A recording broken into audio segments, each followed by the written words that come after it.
Vera's office, she sat quietly, unable to stop her thoughts from racing. She'd called Joan to warn her that Will was suspicious she was alive and that she was the one who killed Jake and buried his body, but Joan hadn't picked up her mobile.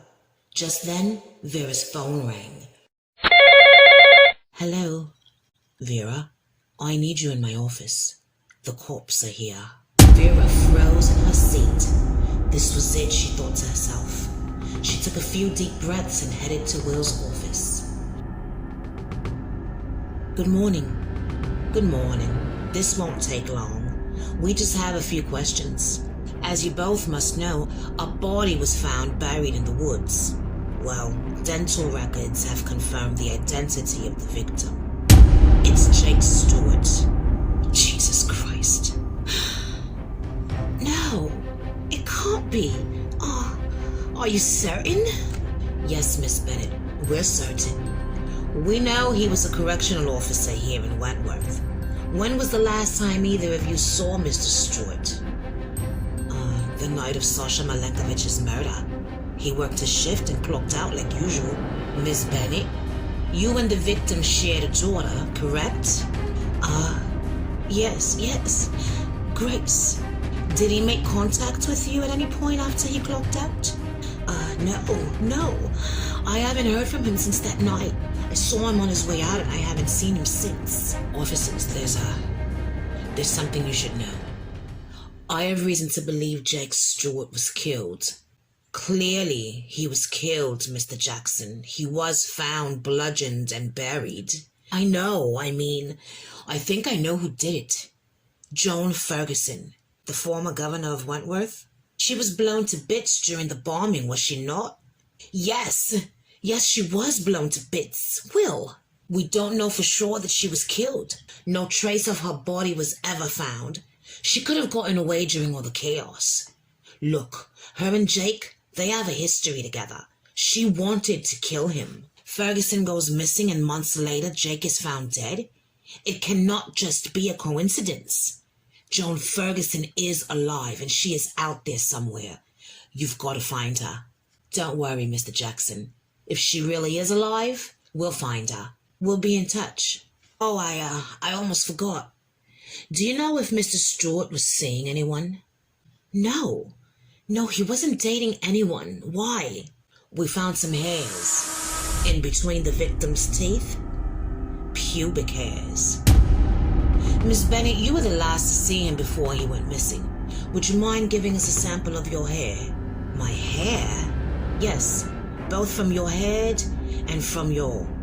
well, you know. We just need to rule you out as a suspect. You understand? Vera felt herself getting lightheaded.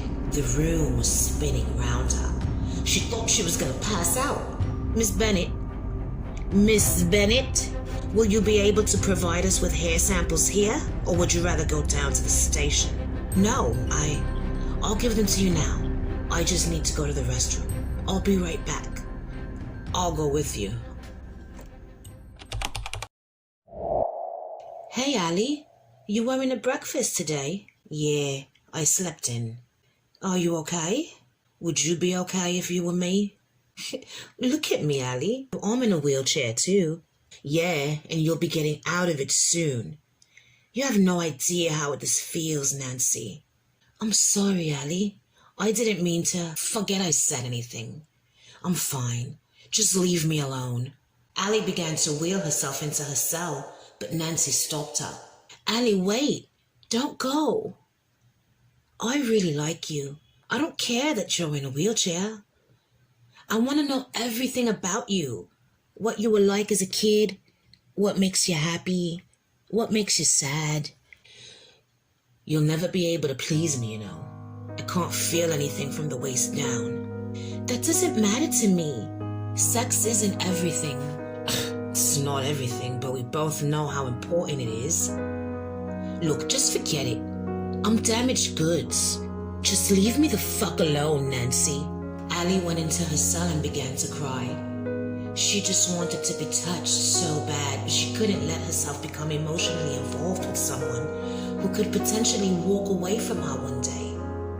She She sat there in her wheelchair and hugged my red blanket tight. She buried her face in it and let out a muffled scream. She missed me so much. Oh, I miss her too. My sweet, beautiful Allie. She laid herself in bed and wrapped herself up in my blanket and thought about our last time together. How she kissed me, how she touched me, how we laid together side by side and looked into each other's eyes. I'd never felt so safe in anyone's arms as I did in Allie's. I hope she can feel me holding her right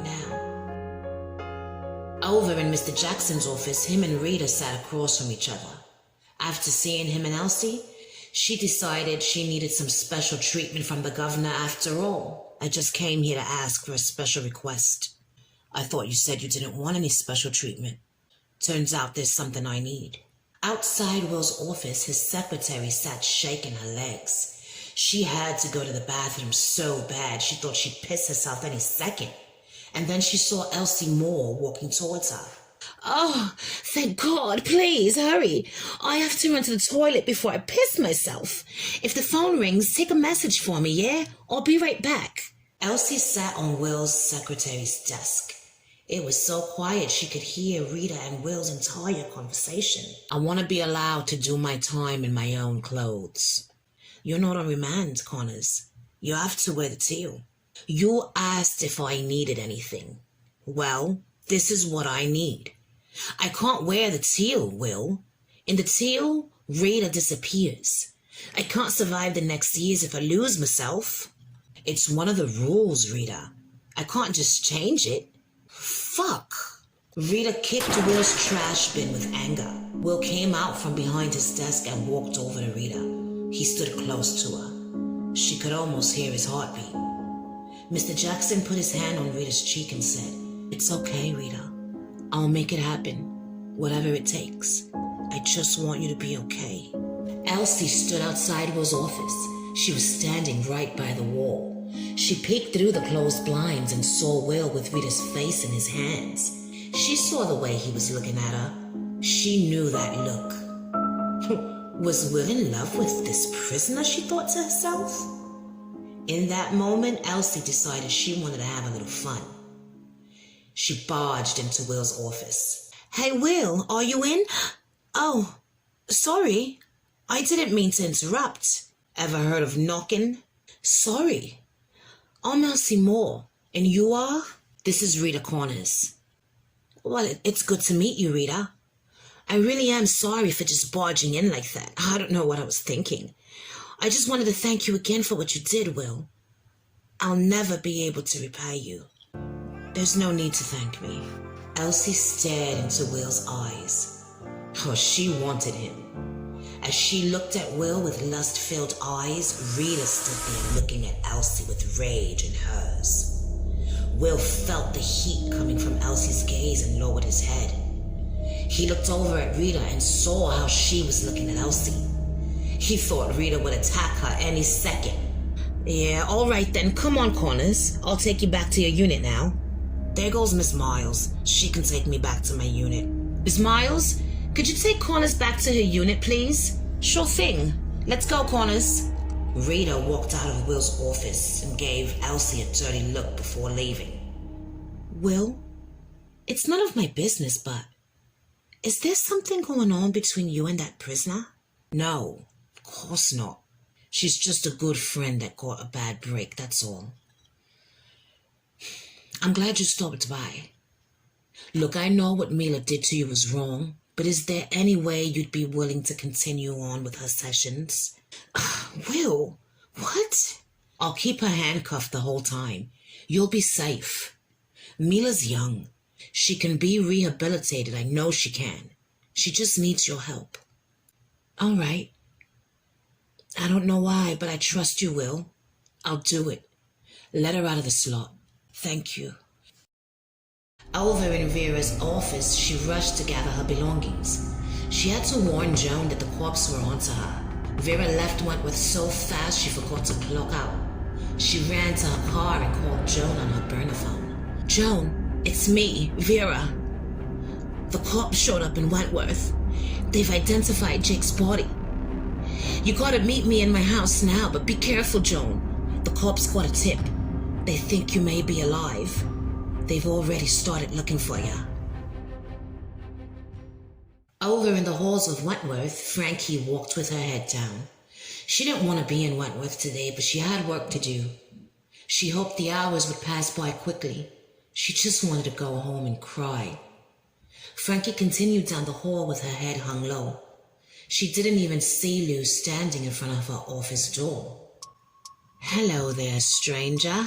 Frankie recognized that voice. She looked up and saw a familiar face. "Oh, for fuck's sake, what the fuck are you doing here?" "What?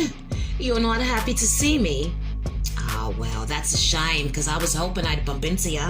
Get the fuck out of my way, Lou." "You always were a smart woman, Doyle. But I think freedom's made you a bit dumb." "What the fuck are you talking about? Fucking the general manager?" "She's hot, but she's part of the establishment. You should know better." "I'm not an inmate anymore. Once a prisoner, always a prisoner. Fuck off, Lou. I guess one good thing came out of you fucking Miss Davidson. Bridget's free to see whoever she wants now. You stay the fuck away from her. You're not the boss of me, Doyle. You're an idiot, Frankie. You never did know a good thing." Lou walked off and left Frankie standing there. She laughed her way back to her unit as Frankie walked into her office and sat down. She was in shock. Her world had fallen apart right before her eyes, and there was shit she could do to fix any of it. She vowed right then and there to make Erica pay.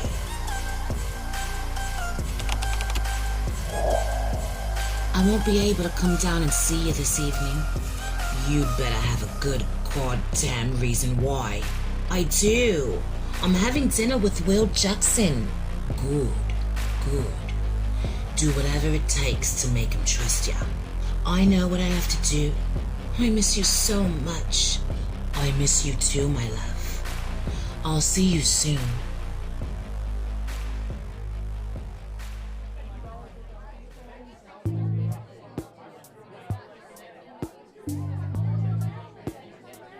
"How long have you been in corrections, Will?" "Over 15 years. I started out as a social worker. After a while, that job began to take a toll. When I met my wife, she was governor. She helped me change careers." You're married?" "She was killed in Wentworth years ago." "My God, Will. I'm sorry. I had no idea." "It's all right. How could you have known?"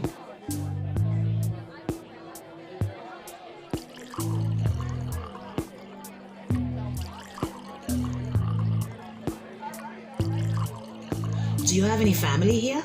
"Just my dad." "Do you see him often?" "No, I don't get to see him at all. I haven't spoken to him in years. He's in an asylum. He's crazy." "I'm sorry." "It's okay. He wasn't always insane. He just made a mistake. Now he's gonna spend the rest of his life paying for it. His work drove him to madness. He'll never be the same. Is there anything I can do?" "Just listening helps. Will, I know our conversation took a somber turn, but I just want you to know I'm having a really good time with you tonight." "Yeah, same here." Elsie and Will continued getting to know each other, and when the night was done, she kissed him on the cheek. Then they got into their cars and drove home.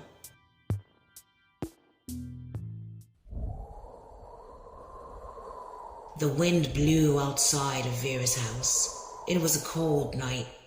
Inside, Joan sat quietly as Vera frantically paced back and forth.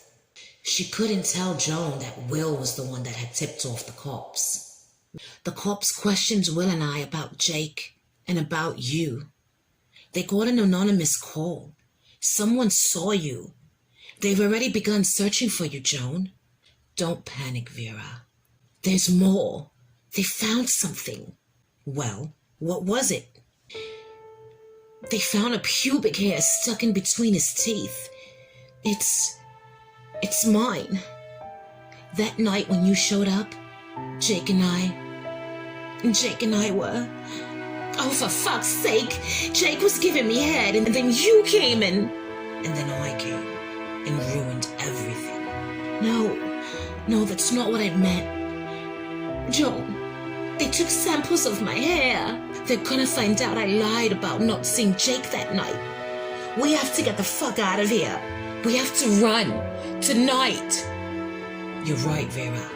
Pack a bag for you and Gracie. I'll call my associate and have him round up a private plane. We'll get out of here first thing in the morning. Where will we go? Home. To Russia. We can stay with my mother. It's okay, Vera. She'll keep us safe.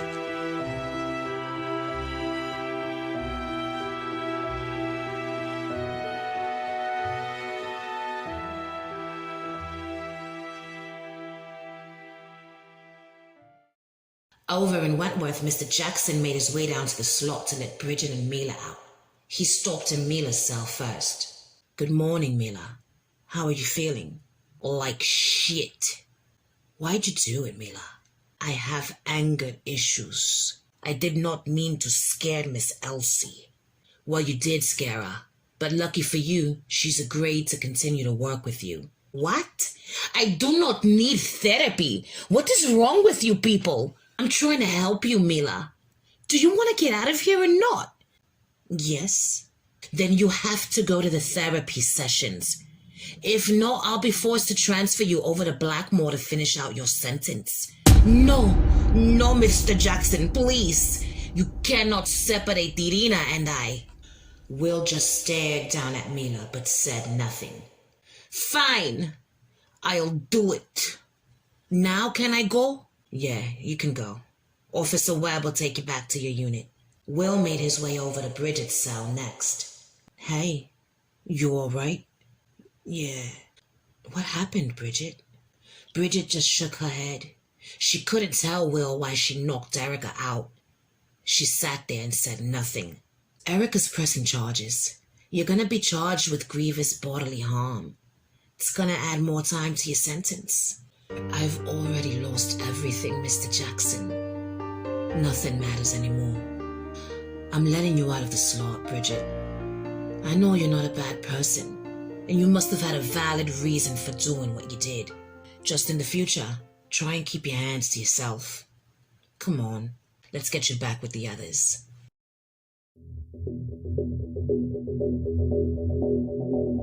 Over in Vera's, Joan and her gathered their bags, put them in the car, and began driving to the airport. Joan didn't give a shit about her tattered old clothes. She left with only her purse and the clothes on her back. She'd have everything she needed when she was back home in Russia.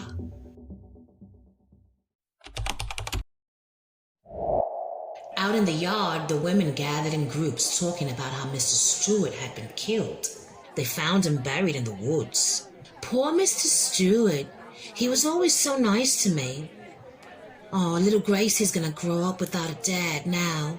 Miss Bennett must be devastated. Yeah, poor Miss Bennett. Oh, look, there goes Lou and Michelle. Oi, Michelle, over here. Lou and Michelle walked over to Boomer and the others. Hey, how's it going, Lou? Can't complain. Yo, did y'all hear about that guard they found buried in the forest? Did y'all know him? Yeah, we knew him. He was a good guy. A screw's a screw. None of them are good. What would you know? Yo, watch your fucking mouth, bitch. Calm down, Michelle. Aw, let her have a go, Boomer. For old time's sake. Over on the other end of the yard, Rita sat quietly watching the women. This was it. This was her view for the next 9 years. This prison, this yard. The women would come and go, but the poison that seeps from within the walls of Wentworth was everlasting. Rita closed her eyes and shook her head in disbelief. When she opened them, she saw Mila and Irina walking out into the yard. Irina saw Rita and motioned for Mila to look. Mila looked and saw Rita. She went over to talk to her while Irina stayed behind watching. Mila sat down next to Rita. How did it feel? Fuck off. How did it feel to beat Drago to death? Get the fuck away from me. You know, Rita, what goes around comes around. Rita got up and walked away from Mila. She didn't have time for this little girl's shit. As Rita walked off, Bridget walked out onto the yard.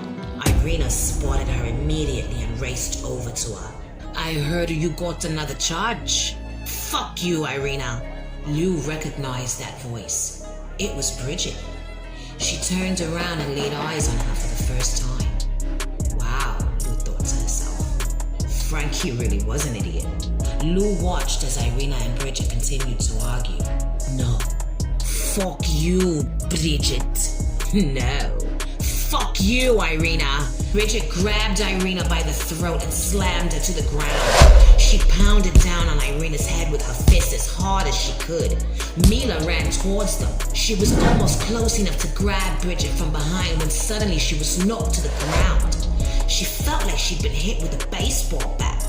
She rocked back and forth in pain, and when she looked up, she saw Luke Kelly standing over her. Now where the fuck do you think you're going? Michelle looked on in confusion. What the fuck was Lou doing? Was she helping this woman? Michelle watched as Lou grabbed Mila and held her up. Mila struggled, but she couldn't break free. Lou forced Mila to watch as Bridget beat the shit out of Irina in the yard. The women went wild. They all cheered Bridget on. Michelle saw the screws coming, but then Miss Myers told them to stop. The screws stood back and let Bridget beat Irina up. Get her, Mrs. Westfall! Get her good! Bridget caught up and grabbed Irina by the hair. She dragged her to the middle of the yard. Irina was beaten and bloody and on the verge of becoming unconscious. Bridget let go of Irina's hair and the woman watched as Irina collapsed to the ground. Mr. Jackson ran out onto the yard and saw Linda and the others standing by just watching. What the hell is going on here? Why isn't anyone stopping her? Lou saw Will coming and let go of Mila. Mila fell to the floor. Bridget grabbed Irina by the chin. She squeezed tight. Irina squealed in pain. Bridget looked at her and said, "You are no longer top dog, you pathetic little cunt." I vote Bridget for top dog. Yeah, me too. Here. Will got through the crowd and grabbed Bridget. He ordered the screws to get Irina down to medical as he dragged Bridget down to the slot. The women were screaming, "Top dog! Bridget's the top dog now!" Damn it, Bridget. You couldn't just keep your hands to yourself, could ya? Back on the road, Vera drove towards the private airstrip Joan told her about. She was scared to death of getting caught. She drove as fast as she could. Over in Will's office, he sat in disbelief. He wondered where the hell Vera was when he heard a knock at the door. "Yeah, the cops are here to speak with you, Mr. Jackson." "Of course. Come on in, officers. Have a seat." "It's okay. We'll stand." "We need to speak with Miss Bennett. She hasn't come in yet." "It's past 10 a.m. Is she normally this late?" No, she's not." "What's this all about?" "The hair sample Miss Bennett provided us with was a match for the pubic hair found stuck in Jake Stewart's teeth. She lied to us. She's now our #1 suspect." "Are you sure it's a match?" "Yeah, we're pretty sure." The police officer got on his walkie-talkie and put out an APB on both Vera and Joan. "Mr. Jackson, if Miss Bennett shows up, you'll be sure to call us, right?" "Yeah, sure thing." "It's Will. Do not pick up that call, Vera." "It's okay. He's my friend." "Hello? Will? Vera, where are you?" "I won't be coming into work today, Will." "Vera, the cops were here. Your hair. It was a match to the hair found in Jake's teeth. You were with him that night, weren't you?" "You don't understand, Will. It was..." Joan snatched Vera's mobile out of her hands and threw the phone out the car window. "What are you doing?" "Pull over. I'm gonna drive." Vera pulled over. She hopped out of the car and ran to the side of the road and threw up. Get back in the car, Vera, now! Vera caught back in the car. Joan got behind the wheel and they drove off. My hair was a match. They're coming after me, Joan. Oh, I can't go to prison. You won't. Just breathe, Vera. We're almost at the airstrip. We'll board the plane and everything will be fine.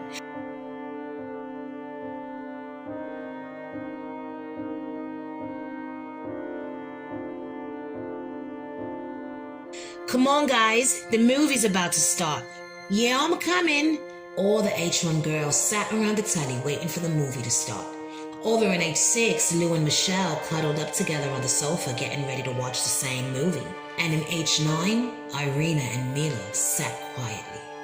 You are not going to let that little suka get away with this, are you? It's done, Mila.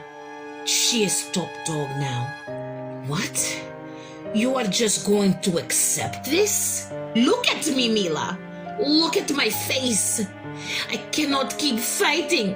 I no longer have the strength. This person has taken everything from me.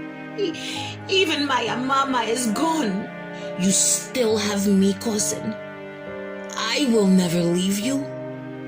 Come on. Don't you still want revenge on Bridget? She won, Mila. Niet, Irina. What are you saying? Frankie is still alive. Once we kill her, Bridget will have nothing left. It is over, Mila. No more killing. No more fighting. I am done with this. Mila, please. Just turn on the TV. I need to block out the noise in my head. Mila turned on the TV and the two of them sat back and watched the movie. Back in H1, the ladies sat eating Monte Carlos and watching the film when all of a sudden a news report came on. We interrupt your regularly scheduled programming to bring you this special news report. I'm coming to you live from Otway National Park, where earlier this week the body of a man was found buried.